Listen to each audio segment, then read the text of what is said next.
Good morning, friends. How are you today? It is Monday, okay, the 28th of October.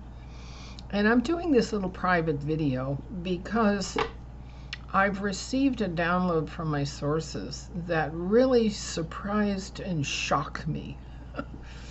And I have to work with it. And it had to do with the Agenda 21, Agenda 2030 program, call it program. And my source was saying, I know you think that Agenda 21 is nothing but illegal and nothing but unnatural and wrong, but it has reasons for it that are not absurd. And so let's do a comparison between life on this world, which is, as Dunn says, a terrarium, terra, versus a life on the moon, or a life in space, or on an asteroid, or on a moon, on a small planet. What's it like out there? And you know, I have a lot of familiarity with out there because of my photographic work, right? Okay, I've seen Phobos and Hartley too, and I've seen the people out there, and they don't look a lot different from the way we look down here. All right, they live in very different circumstances. And so my source is explaining to me how society is different out there if you're physical in an incarnation from third through ninth density physical. You have a vehicle to deal with.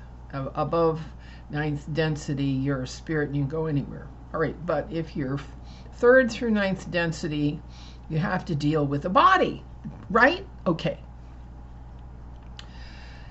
On the moon, there is no such thing as a private home. Okay?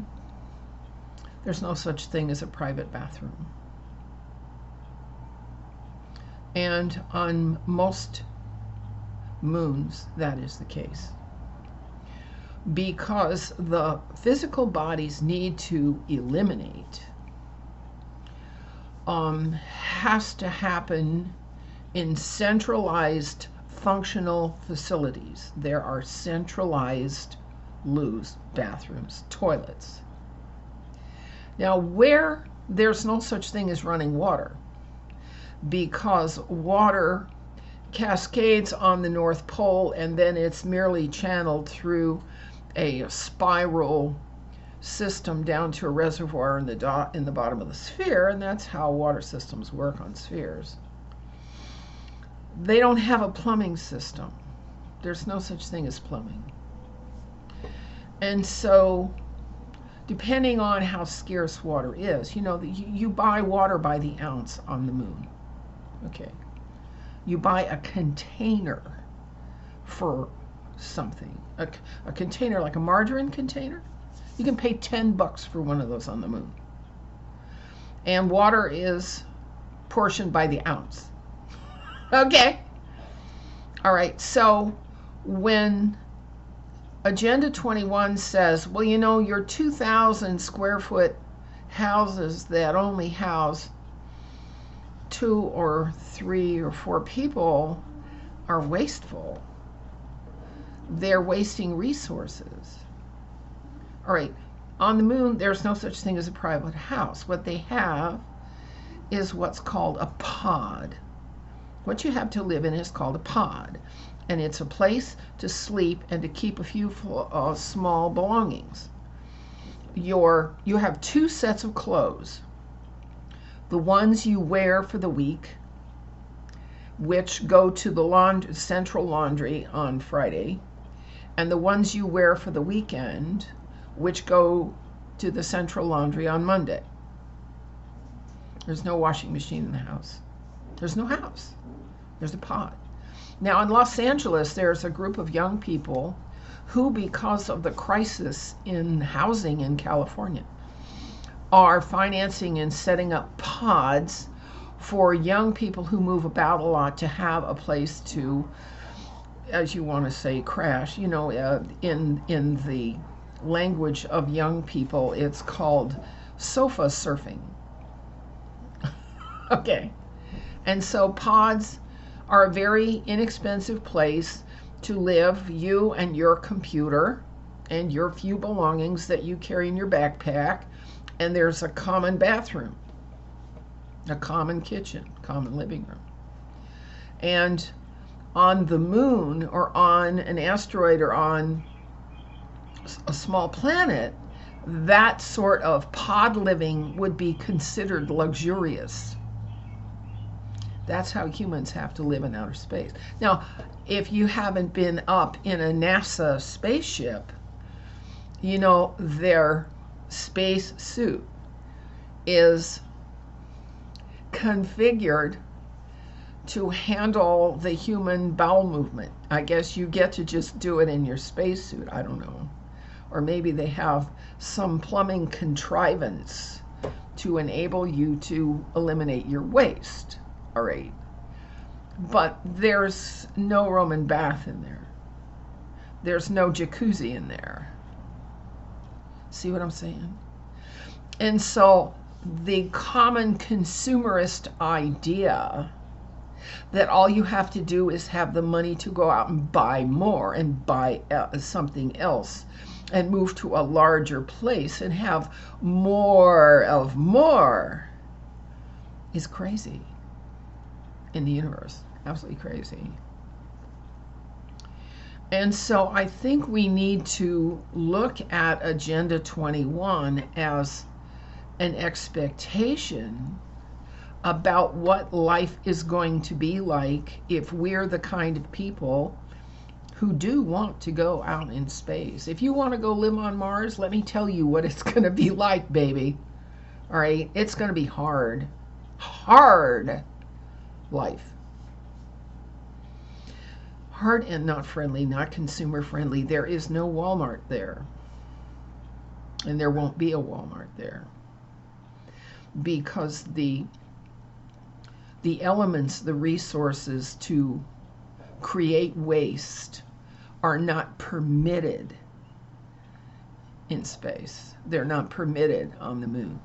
The moon, you notice, is configured in a very regular way over decades. We've been photographing the moon since 1968. 1968, it had a lot more vegetation than it has now because it's been through a lot of fighting and bombing and conflicts and all of that. But you don't see billboards and signboards and neon signs and little shops and businesses setting up on the front face of the moon. It's not going to happen. Okay. And so the people who live there have a different mentality about what constitutes human society and human relationships, and it's not around the accumulation of things. This apartment I have would serve a king or potentate or somebody very, very, very, very high who has the need for a reception room to meet other officials, who has a need to entertain and, you know, do for other leaders, other mediators, arbitrators, conciliators, facilitators, because solving and resolving conflicts, disputes, and problems is what they do. They don't just yap, yap, yap, yap about one thing and do something else, which is what our politicians have been doing now for around 200 years. Now, this morning, I listened to a video by a gentleman by the name of Ken Dunn, and he puts forward a lot of this cosmic download that I can neither verify nor repudiate. But he does get us thinking that there's a lot more going on between the lines than there is for us to look at. That there are clones that have been put in the places of people who've been removed from society and taken down to Gitmo for their crimes against humanity. That's actually a real process that's true. That's a real process. Whoops, sorry. I didn't mean to do that. I hit the wrong button. You know, I'm always hitting the wrong button. All right, so what Agenda 21 says is that we have been conditioned under the consumerist model to occupy and claim dominion over spaces that are unreasonable in size. One of the things that you might want to take a look at is the tiny house movement. The tiny house movement is burgeoning.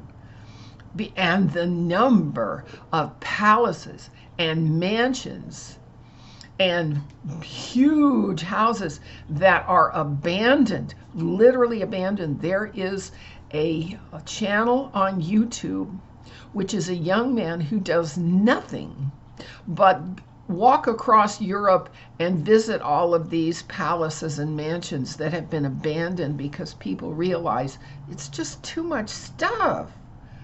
Stuff is not what life is for. Life is for experiences, relationships.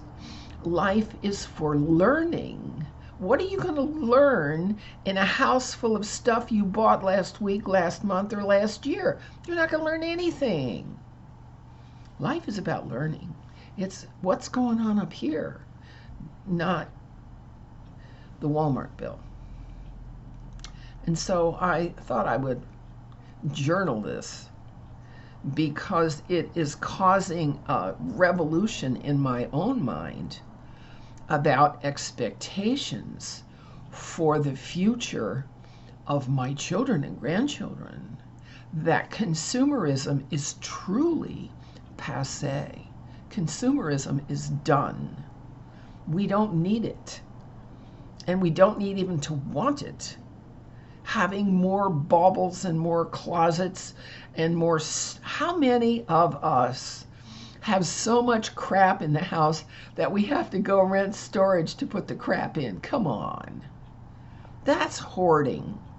And what the oligarchs are most guilty of, who are trying to destroy humanity as a race, is that they hoard. They're hoarders. The Rockefellers are hoarders. Bill Gates is a hoarder, and he wants to get rid of the rest of us so he can have it all. That's sick. That's really sick. So think about this. This is an idea that isn't being taught to even our children. It's not being presented in our churches. When has our churches when since Jesus himself have the churches said to us, sell what you own and give it to the poor? When was the last time your church said that? All right. Well, most of what we own is not of use in learning. And so we have some new instructions coming down from the Creator. And we need to open our minds and pay attention to the changes that are coming with the new galactic year. I wonder what the galactic year number is. Does anybody know? I don't know. Let's go find somebody and ask them. I'll see you. This has been Emily Windsor Craig, and thank you for putting up with my old talk. Bye-bye.